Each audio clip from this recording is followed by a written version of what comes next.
After the baptism of winter, the temperature in Alaska is gradually rising. Don't be fooled by the icy wilderness outside. There's already a hint of spring in the air. Around this time every year, hunter Rico sets out from Huslia, driving over 100 kilometers into the Kupuk River. For a spring hunting trip, this remote area teems with reindeer, and if luck favors him, he might also catch a gray wolf, bear, or wolverine. But such a hunt is no leisurely adventure.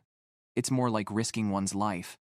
Harsh weather, unpredictable terrain, and deadly wildlife await ahead. Yet the indigenous people have no choice for survival. They rely solely on luck and thorough preparation. So every time he goes out, he brings dry clothes, a hunting rifle, firewood, gasoline, and other essentials. After an arduous journey, Rico finally reaches his destination. Since few people come here, wildlife thrives here, especially reindeer. Not only abundant, but also unusually unafraid of humans. That's why Rico loves hunting here. This time, his main goal is to track down a big gray wolf. To travel light, he'll postpone deer hunting for now. A little farther ahead lies the Kupuk River region. Having never set foot here before, Rico feels a growing sense of fear. All he can do now is maintain utmost respect and humility toward nature. Those who take nature for granted won't last 3 episodes here. This vast, icy plain is the Kupuk Valley, Rico's final destination. Locals know it's teeming with wildlife, where hunting trips often yield abundant spoils. Such a beautiful place is also highly deadly, so hunters must stay vigilant at all times. Now he'll drive around to scout for wolf tracks. Before long, he spots a reindeer carcass by the road. The traces left at the scene clearly indicate wolves were responsible. They only ate the reindeer's hindquarters, where the meat and fat are most abundant. Though this seems wasteful, no need to worry. Scavengers will clean up the rest, returning everything to dust in completion of the cycle. Following the tracks on the ground, Rico begins his pursuit. According to local indigenous tradition, wolf meat is inedible, so they hunt wolves only for their fur. After some tracking, Rico successfully finds fresh wolf prints. Gray wolves are highly intelligent animals. After spotting reindeer in open areas, they'll do everything to drive them into shrubs, where the reindeer's limited vision makes escape difficult, easily taken down by the pack. Since these footprints are fresh, the wolves are likely nearby. Time is pressing, and the hunter immediately moves forward. After some maneuvering, the motorcycle stops at a high point. From here, with binoculars, he can see far into the distance. Without exaggeration, game here is incredibly plentiful. Countless black dots across the snowy expanse are almost all reindeer. The gray wolf Rico seeks may be hiding among them, so he scrutinizes carefully with his binoculars. After who knows how long, Rico finally spots 2 animals behaving oddly, but due to the distance, he can't confirm if they're gray wolves. To verify his guess, he decides to approach the target location. Wolves are not only clever but also dangerous. The hunting rifle must be ready before getting close. With that, Rico sets off. Expecting a fierce battle with the gray wolf, he instead crashes into a snow-covered stake upon entering the shrubs. Though unhurt, the motorcycle's windshield breaks. The indigenous people believe in superstitions.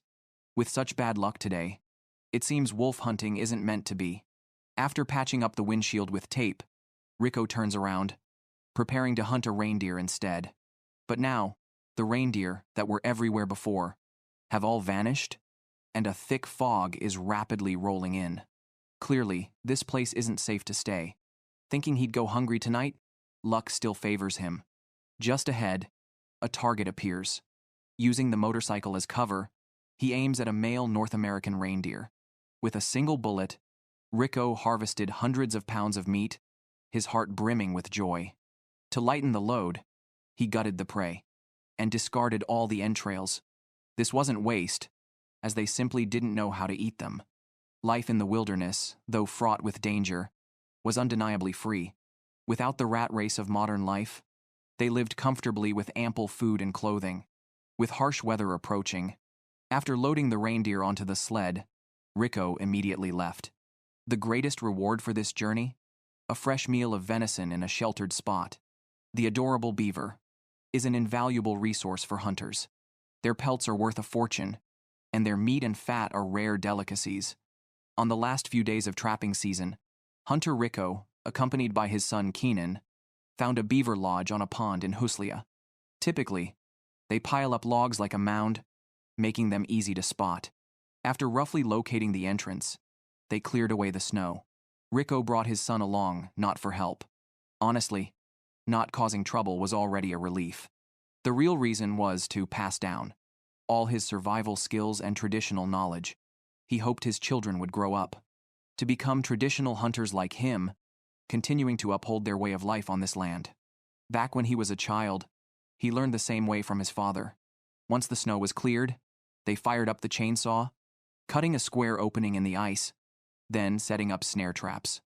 Simple in design yet highly effective, these traps tighten with struggle around the neck, until death claims the prey. The two upright branches serve as bait for beavers, with snares placed around them. To catch more, multiple traps must be set. The seemingly carefree life in the wild is actually grueling, enduring wind and snow, laboring through exhausting work. It's not hard to stay fed, but getting rich? That's pure fantasy. After finishing here, they moved on to search for another beaver lodge. Approaching active lodges requires extreme caution. The heat from the animals inside makes the ice unstable. Experienced hunters can identify danger by the sound of their ice picks. The burst of air erupting from the lodge is caused by pressure differences between inside and out, carrying their breath, along with a noxious mix of waste. The stench is overwhelming. Avoiding beaver fever is no joke. Though drenched in the foul smell, Rico wasn't angry. It proved the lodge was thriving. Snow fell heavily from the sky, the temperature plummeting, yet Rico broke a sweat shoveling snow. He was thrilled to find such an active lodge that he forgot to work at a steady pace.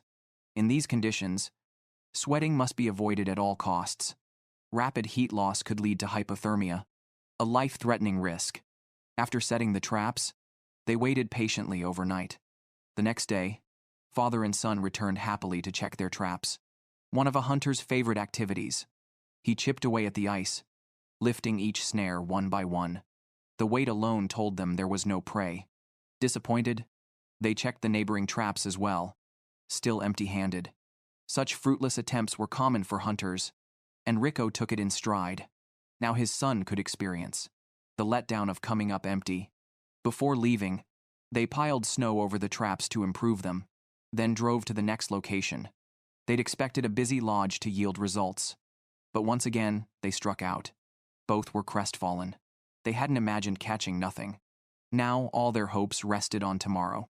On the third day, as soon as they returned to the trap site, they found a catch, and it was still alive.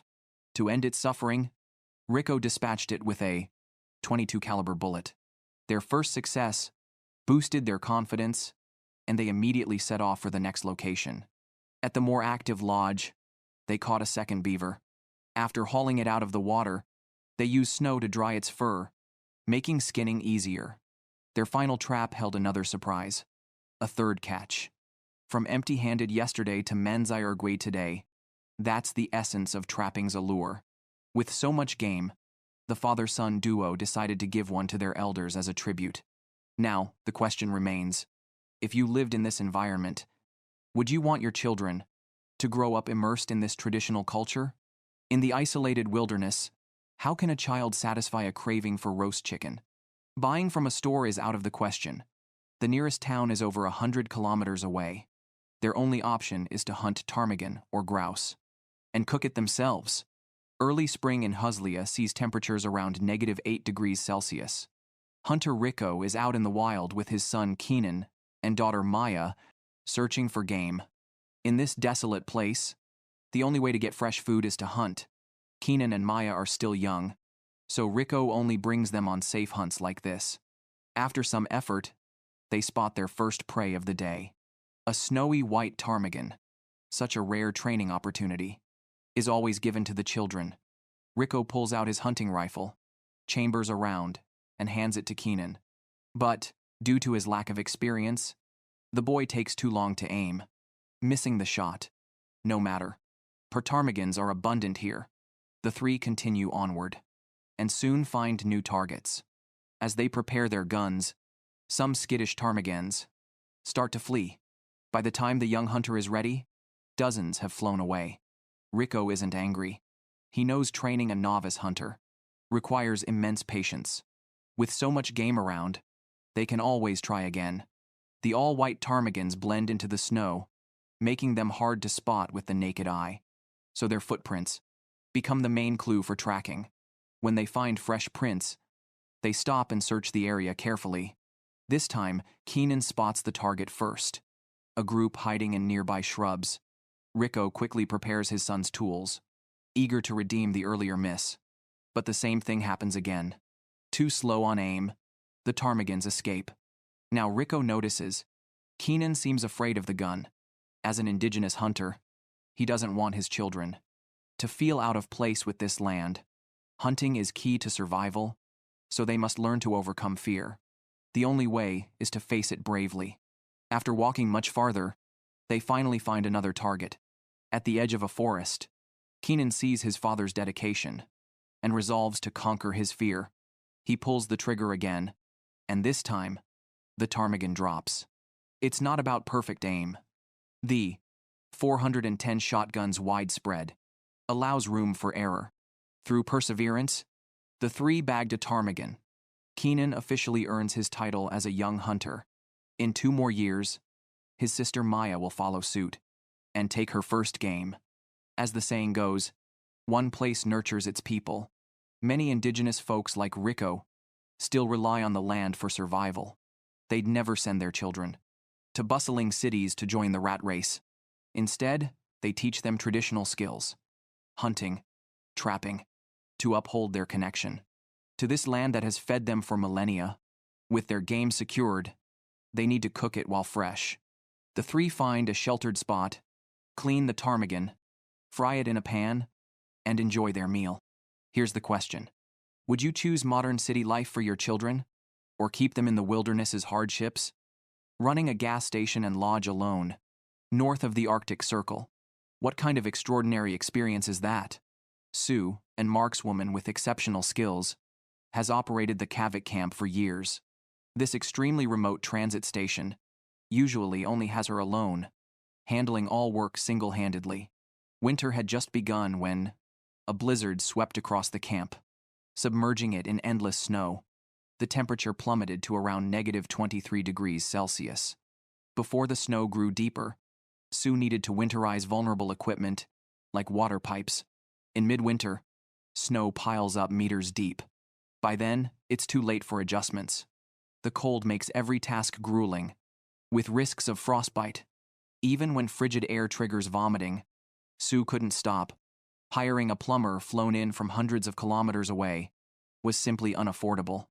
A nearby creek froze in winter, so for running water, the pipes needed connecting to a storage reservoir. Sue worked from dawn till dusk. As the blizzard intensified, visibility dropping lower and lower. To avoid getting lost between buildings, she tied ropes to the walls. By their length, she could find any room blindfolded. Every room needed such a guide.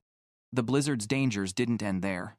If wind dislodged ice from the roof, the sharp slabs could cause injuries or damage equipment. Getting hurt in such isolation often meant death, so Sue stayed hyper-vigilant at all times. After finishing the ropes, she noticed her wind turbine, spinning at full capacity. Worse yet, its slender support pole was colliding with the house. Without protection, the structure risked collapse. And this thing wasn't cheap to transport. No matter how wealthy Sue was, she couldn't let it break. Gathering tools, she set to work immediately. For a woman in her 60 seconds, climbing onto the roof in such weather was extremely perilous. To put it bluntly, if she accidentally died here, no one would know for a long time. But with no help available, she had no choice but to press on. The plan: first, scale the roof, then wedge this foam board between the support pole and house, securing it with ropes. Simple in theory, but brutally difficult in the Arctic. Finally, shaking but successful, she completed the repairs. The pole and house stopped colliding, greatly reducing damage risks. At day's end, Sue resembled a frostbeard, frozen stiff, movements and thoughts sluggish. She had to get back inside fast, before turning into a popsicle. Having lived here over 20 years, Sue was long accustomed to such harsh weather. But growing older each year, she wondered how much longer her body could endure this. This winter, she'd temporarily close camp and leave for a long postponed surgery. She worried. If she didn't survive the operation, what would become of Kavik Camp? Who would inherit millions in assets? Nuvorov, Alaska, has seen its first snow of the year, bringing temperatures down to around -10 degrees Celsius. Chip, the son-in-law, takes his 2 daughters to the river to catch some fish for dinner. This time of year, the river surface is completely frozen, but still teems with migrating whitefish. Indigenous people who rely on the land set fishing nets in the channels to provide enough food for their families and dogs. Chip's children have all grown up and started their own families, greatly easing parenting burdens. So he and his wife have adopted a few local sled dogs. Call it manufacturing hardship for fun, just kidding. The couple simply wants to stay busy. After chipping a square hole in the ice, he checks the thickness, confirming it can support weight before letting the daughters drive down an ATV. As a father, he won't risk any danger to his children. The vehicle carries today's fishing nets, which they arrange, and attach ropes to both ends. Time flies. Even their youngest daughter, Carol, is now married. What hasn't changed? They still love joining their parents on hunting trips. Once the nets are ready, they're pulled through the water. Between 2 ice holes, Chip had pre-placed ropes using a water mouse, a tool, now just needing to guide the nets through. The work isn't easy, but compared to spending hundreds monthly on store-bought food, the effort is worth it. The nets are set. Time to rest overnight and check tomorrow's catch. The next day, the soaked nets are ready for inspection. With early winter ice still unstable, they avoid driving onto it, even walking cautiously. The previously chipped holes have refrozen, requiring axes to reopen before slowly hauling up the nets. Only a few fish species are catchable now: whitefish, northern pike, and rare burbot. The fun of fishing? You never know what's in the net until you pull it up. After untangling both ends, Chip and Carol pull while Ting manages the line on the other side. The weight is unmistakable. A big haul awaits. Sure enough, a large pike surfaces first, followed by fresh whitefish. Through hunting and fishing, Chip and Agnes raised 7 children. Now, with grown kids, their dogs keep them busy. Their simple philosophy: aging doesn't mean idleness. Many around them fell ill after slowing down. The river's resources are generous. In no time, they've gathered a huge catch. After tallying, they've got 39 whitefish, plus 2 pike. Enough for a week's meals. Best of all, no money spent, just effort. As Chip puts it, work hard and you'll never starve here. Now, they load the haul into the truck to share at home. On the return journey, the sunset paints the sky crimson. Here, dogs eat real fish, not scraps, just chopped into chunks with an axe. After decades in the wilderness, only Chip and Agnes remain at home. Their children are independent now, proud yet bittersweet for the empty nest. Luckily, the kids live close by, often joining their parents for hunts.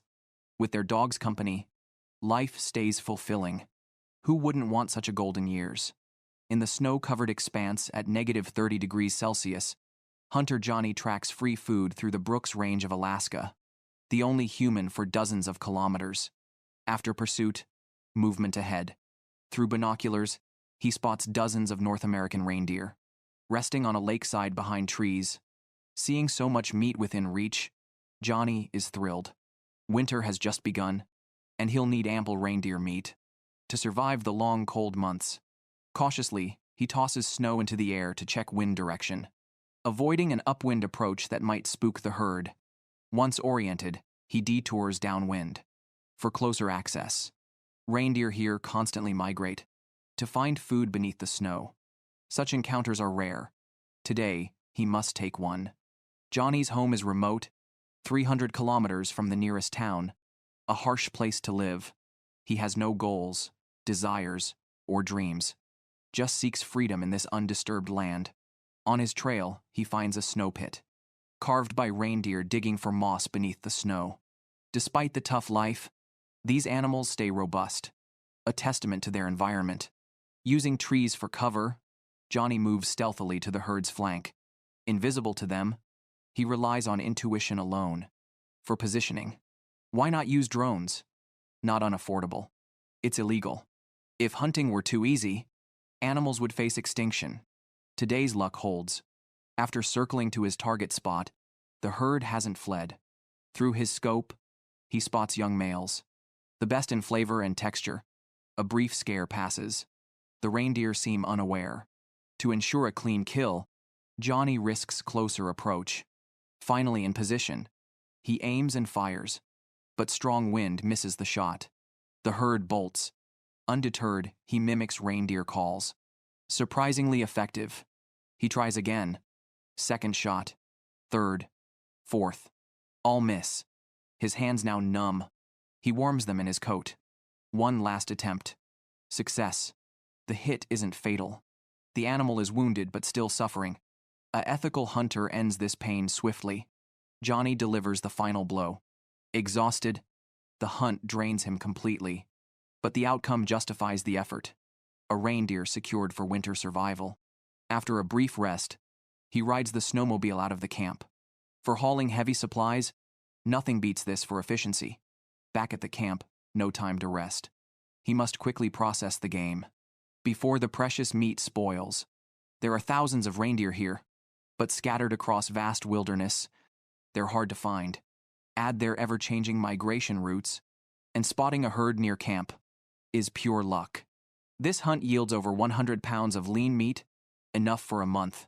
In the meantime, he'll find other food sources. Johnny admits he loves this life. Hunting for his own food, effort and reward in perfect balance. The harsh wilderness keeps his senses sharp. He never worries about tomorrow, just lives fully in the moment. To him, this is perfection. After a major storm at the Kavik camp, temperatures rise slightly. A rare good day for hunting. Sue drives her massive off-road vehicle, codenamed Big Red, across the endless tundra in search of reindeer. With its size, one press of the gas pedal costs 20 yuan in fuel. Sue has limited time. The reindeer are migrating en masse. While the weather holds, after searching, she finds tracks in the snow. Fresh prints, meaning the herd is nearby. Through binoculars, she spots her quarry. About 50 reindeer moving slowly north. Excited but not rushing, she knows the weather could turn any time, and her current gear won't cut it. With so many reindeer around, better to return for proper equipment first. Prepared, she drives north. Her fears justified. A blizzard starts soon after, cutting visibility in half. The tracks vanish, and binoculars reveal nothing. Hunting now would be risky. Her only choice, go home empty-handed. A full day wasted, fuel burned, zero results. Would you dare chase reindeer in such conditions? After a night's sleep, Sue tries again. The weather improves, but temperatures drop to -16 degrees Celsius. The reindeer will move faster now. Hunting them grows harder daily. If she doesn't act soon, starvation looms. Searching, she sees 2 dark specks in the distance. Through binoculars, her luck holds. 2 reindeer. Now to confirm they're males. If females, she'll need new targets. Big Red's size prevents close approach, and the reindeer keep their heads down while grazing. No antlers visible. Sue checks for the 2 bells near their rumps, but sees nothing. No choice. She inches forward at minimum throttle. Finally, she identifies them. Both males, but taking both down is uncertain. Her aim is infamously poor. This hunt means winter survival, so she focuses intensely. When the moment comes, she fires. The first drops instantly. Expecting the second to bolt, she finds it frozen in fear. Aiming for a perfect side shot, she fires again. Against all odds, her shots land true today. A story she'll boast about for years. Driving Big Red to the game, she offers a prayer of thanks before loading up. Back at camp, she dehydrates the hearts and livers. rumored to work wonders for anemia. She grinds them into powder, fills capsules, and takes them daily. Surely, this will grant eternal life. Here is Nome, Alaska. The son-in-law Chip is swinging an axe to strike the ice. Due to the fluctuating temperatures in early winter, the ice layer is very unstable. The family is coming for ice fishing tonight, so he needs to check in advance whether the river surface is safe. Ordinary people usually fish for hobbies, but these indigenous people do it for survival. In a suitable spot, Chip drills through an ice hole, confirming the ice thickness is safe, and leaves a piece of wood as a marker. Now he needs to go home and notify his wife and children to follow his footprints when they come. It's nighttime now. The Hailstone family's night ice fishing officially begins. Agnes, with 5 women, follows Chip's footprints and successfully finds the marker. They come at night, because this is when it's easiest to catch burbot. Burbot is the only freshwater cod in the world.